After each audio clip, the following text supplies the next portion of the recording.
Picture this. A computer screen flickers to life. A web browser opens. A cursor, not jerking instantly from point A to point B like a typical bot, but moving with a subtle, almost human-like arc, glides across the page. It's navigating a website, aiming to complete a task, maybe ordering groceries, maybe booking a flight. But then, it hits a wall. A familiar, frustrating wall for us, and a supposedly impossible one for a machine. A CAPTCHA box from Cloudflare. The text sits there, a challenge to the digital world. I'm not a robot. But this is no ordinary bot. This is one of CAPTCHA's new AI agents, a system designed to operate a computer just like a person would. And what happens next is both mundane and existentially chilling.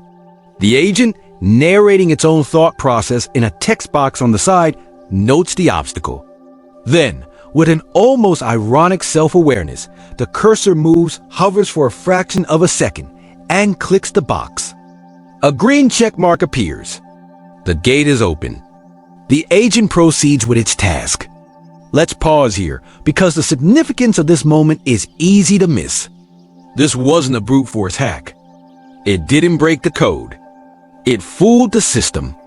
It succeeded because it was designed to mimic human behavior, the subtle delays in mouse movement, the patterns of browsing, the kind of digital body language that these systems are trained to look for.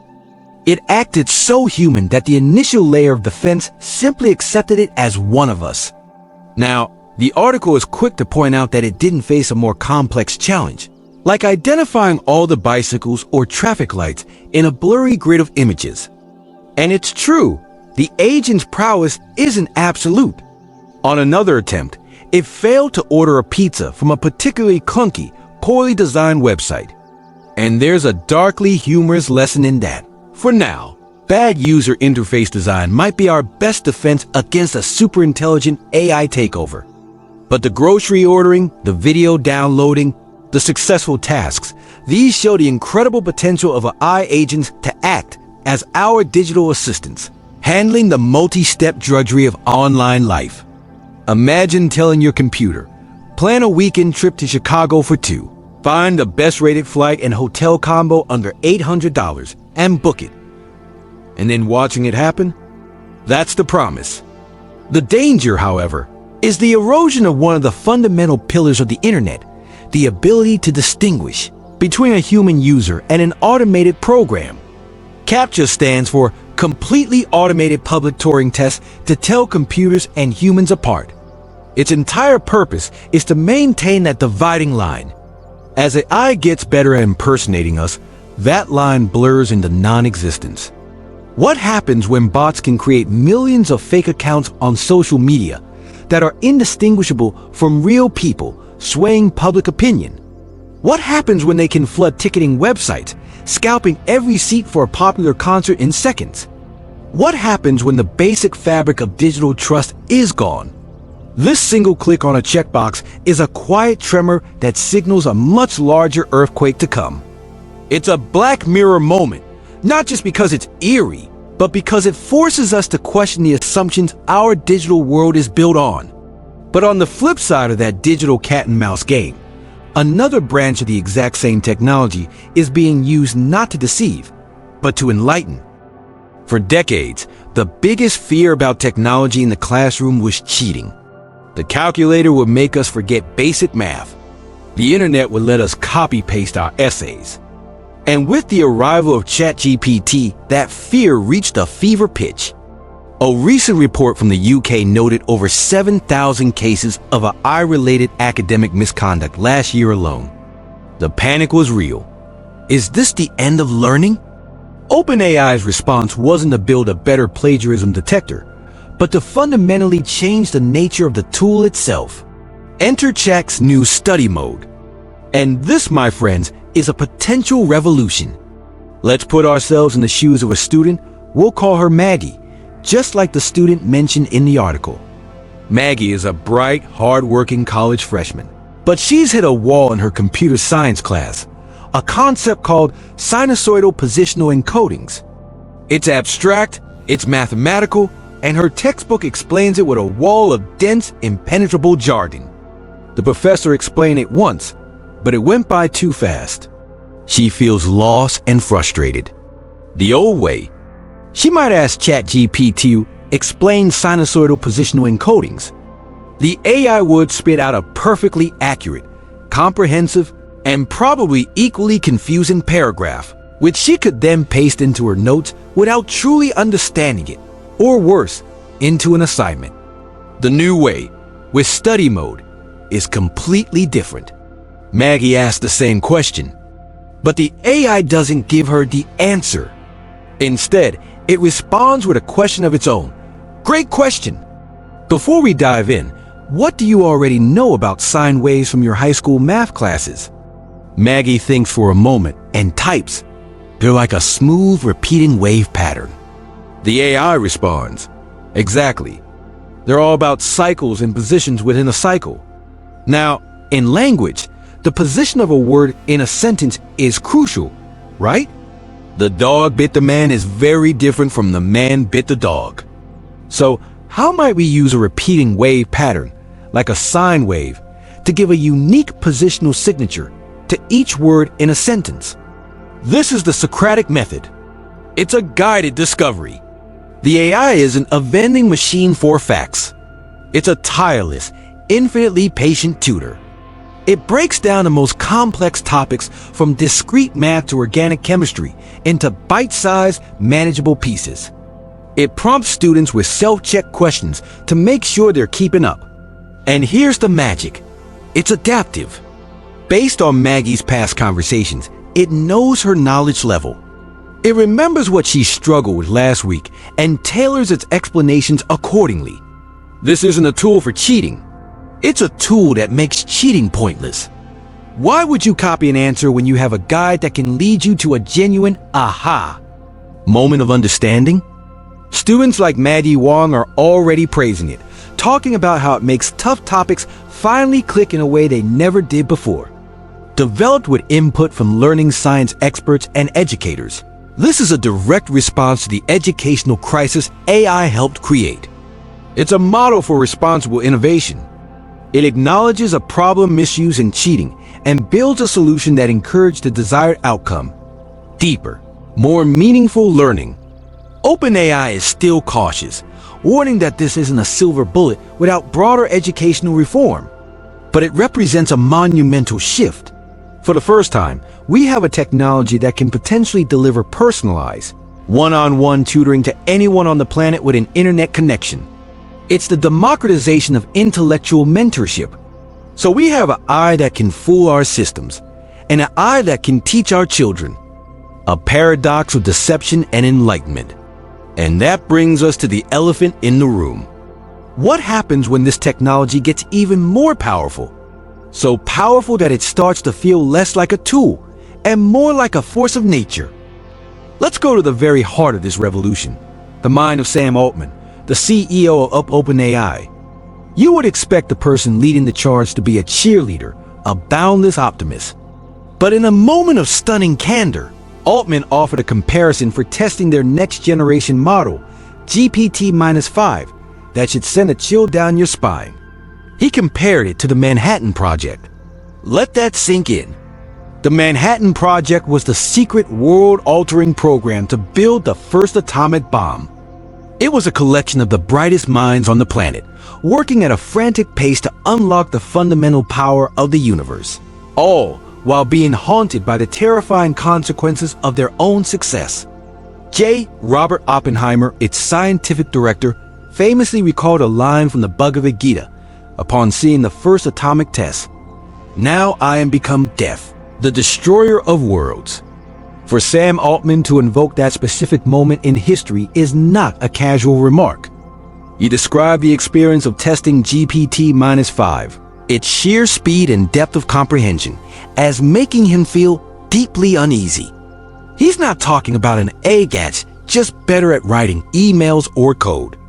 He's talking about a leap in capability so profound that it feels alien, almost incomprehensible. His fear isn't just about the technology itself, but about our utter lack of preparation for it. He leveled a sharp criticism at global regulators and oversight bodies, warning that they are being completely outpaced by the speed of development. We are building rockets without having agreed on the flight plan, the destination, or where the emergency brake is.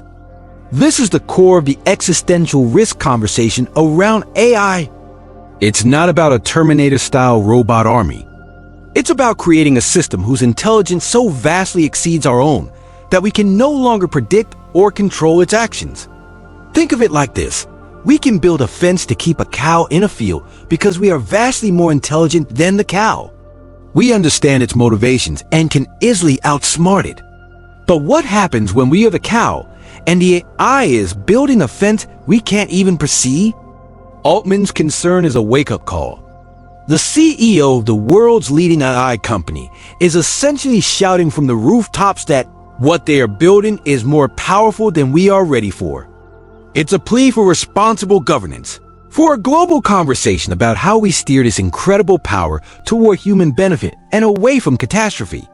The genie is not just out of the bottle. It's growing at an exponential rate, and we haven't yet figured out what our 3 wishes should be. This race for ever greater intelligence has created a gold rush, a frantic war for the talent that can build these systems.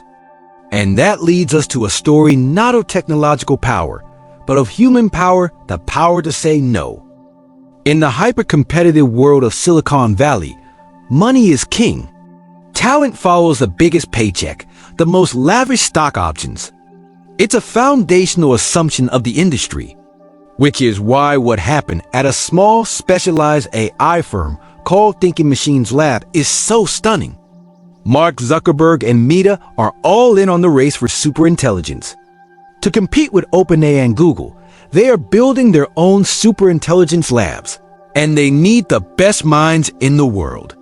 They set their sights on the brilliant team at Thinking Machines Lab, led by a researcher named Mara Merritt. And Zuckerberg didn't just come with a generous offer. He came with a war chest. He offered staggering sums, reportedly up to a mind-boggling $1 billion for a single top researcher, in an effort to poach Merritt and her entire team. This wasn't just an offer. It was a corporate blitzkrieg, an attempt to buy an entire brain trust in one go. And every single member of the team said no. They rejected the life-changing fortunes. They rejected the immense resources of one of the world's largest corporations. This was not a negotiation tactic. It was a statement.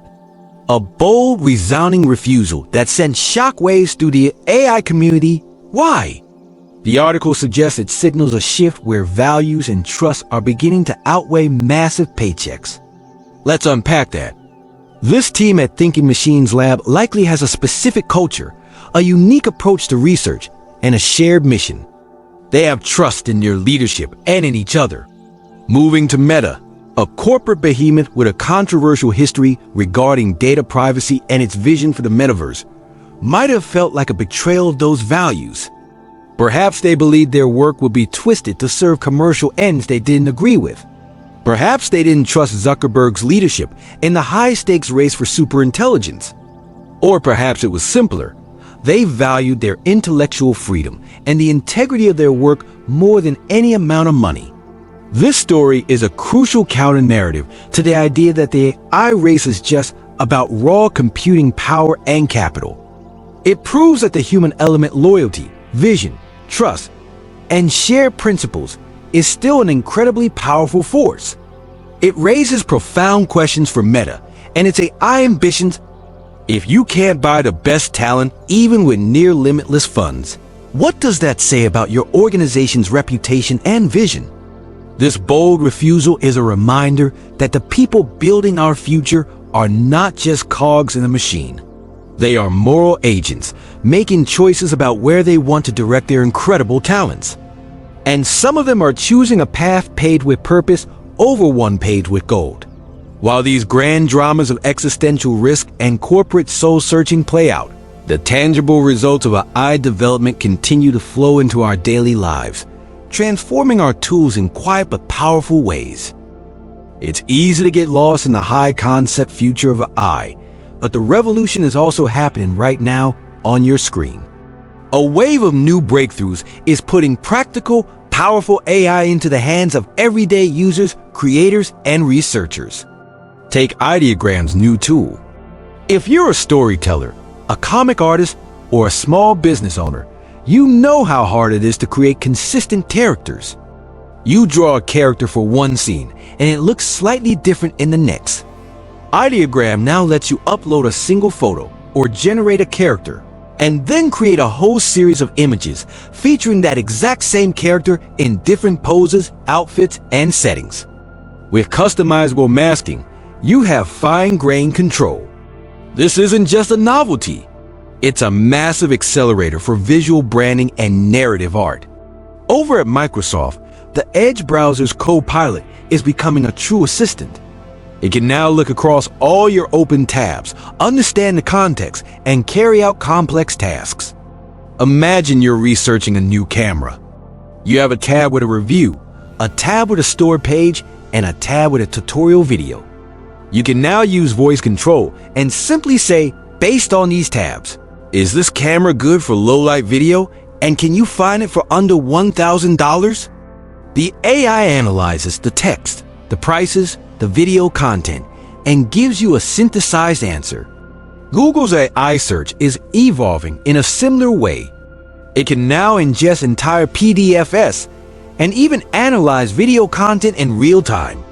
A student can upload a dense, 50-page academic paper and a 2-hour lecture video and ask the AI, summarize the core arguments from both of these sources and highlight any contradictions.